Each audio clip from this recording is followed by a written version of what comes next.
The updated midsize sedan could also offer an AWD hybrid powertrain, plus a possible turbocharged 2.4-liter inline-four to replace the V6. Toyota is working on a redesigned version of the Camry sedan, as evidenced by these spy photos. The prototype is heavily camouflaged, but we can tell that it will have a new look, even if its shape is familiar. We think Toyota will offer a few new powertrains, including a possible AWD hybrid configuration. A new Honda Accord has just hit the scene, and the current Toyota Camry has been around since the 2018 model year, so it's high time for a new version of the perennially best-selling midsize sedan. These spy photos of a 2025 Toyota Camry prototype prove that a new model is just around the corner.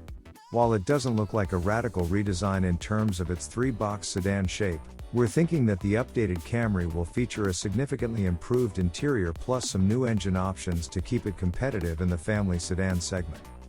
With the overall proportions looking similar to the current car, this new 9th generation Camry will likely be more like a heavy refresh rather than a ground-up redux. It'll ride on the same TNGA-K platform but should feature more modern-looking front and rear-end styling that could borrow headlight and taillight designs from the Toyota Crown.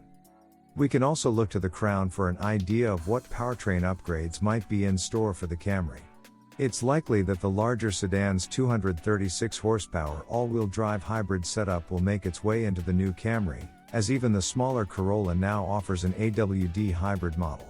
Unless Toyota decides to go hybrid only with the Camry, the base 203 horsepower 2.5-liter inline-four may carry over for lower trim levels, and the 265 horsepower turbocharged 2.4-liter inline-four also seen in the Highlander could replace the 3.5-liter V6 that Toyota has been phasing out across its lineup lately. The Camry is overdue for an interior update, too, and we're sure that Toyota's latest infotainment software will be standard equipment. That means that its screen size will increase, as the current Camry offers a 7.0-inch screen in lower trims and an optional 9.0-inch screen. Newer Toyota models offer a 12.3-inch screen, so we think we'll see that setup available in the Camry as well. Expect the familiar LA, SE, XSE, and XLE trim levels to stick around, along with nightshade appearance packages and a possible TRD performance model. We're thinking the base price will rise somewhat from the current model's $27,415 starting cost. Timing for the new Camry's arrival is still unclear, but we wouldn't be surprised to see it make its debut in late 2023 before going on sale sometime in 2024 as a 2025 model.